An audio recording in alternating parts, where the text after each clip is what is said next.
Bien, au mois d'août, elle a fait sensation à la Coupe Rogers à Montréal. En juillet dernier, elle est entrée dans l'histoire en devenant championne junior en simple, championne junior en double à Wimbledon. Elle était 306e à la fin juillet. Elle a fait un bond de 125 joueuses. Elle est maintenant classée 173e au monde. Elle a à peine 18 ans.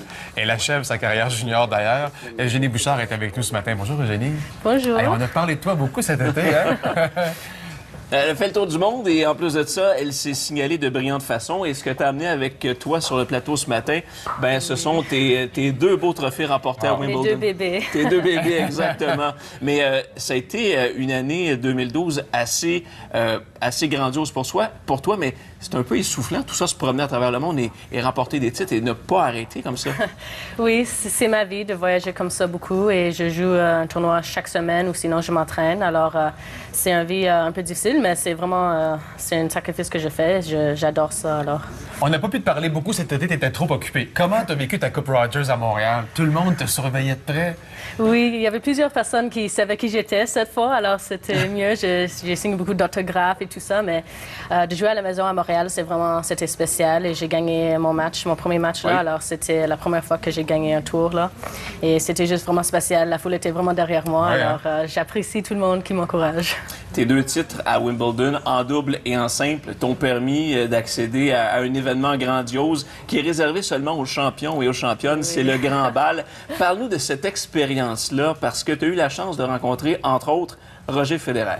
Oui, c'était incroyable. Il est vraiment gentil. Quand il est entré, je regardais seulement lui pour toute la nuit. Alors, mais il est resté avec nous. On a pris une photo ensemble et après, on a parlé, moi et Philippe qui a gagné les garçons. On a parlé ensemble et il est tellement gentil. Il demandait les tournois qu'on allait faire, des choses comme ça. On a parlé de ses jumelles parce que je suis une jumelle. Alors. C'était juste... Je suis en amour avec lui. Ah, mais tu auras peut-être l'occasion de le rencontrer à nouveau. Là, tu termines ta carrière junior bientôt. Là. Ça s'achève à New York, c'est ça? Oui, ça va être mon dernier tournoi junior. Alors, je suis un peu triste que je finis ma carrière junior, mais il faut tourner la page et je vais jouer seulement les professionnels après ça. À quoi tu t'attends comme transition? Parce que quand même, dans la dernière année, tu as disputé beaucoup de tournois juniors, mais tu as fait également beaucoup de tournois professionnels. Des tournois qui sont, on le sait, lucratifs, qui vont permettre de gagner ta vie. Est-ce que tu as senti une bonne différence, un bon step entre les deux? Il y a surtout, c'est un différent niveau, bien sûr, les professionnels.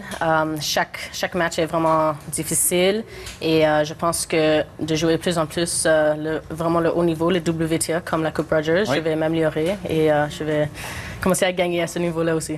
Bien, on te souhaite vraiment un passage réussi chez les grandes joueuses. On va te suivre de près, évidemment, comme on le fait avec Raonic et Wozniak, évidemment. Mais merci d'être passé nous voir ce matin dans ton horaire très, très, très serré. Merci beaucoup. Merci, Eugénie. Merci bien. Merci. On va à la pause. Au retour, on aura Claude Poirier qui sera là pour l'actualité judiciaire du jour.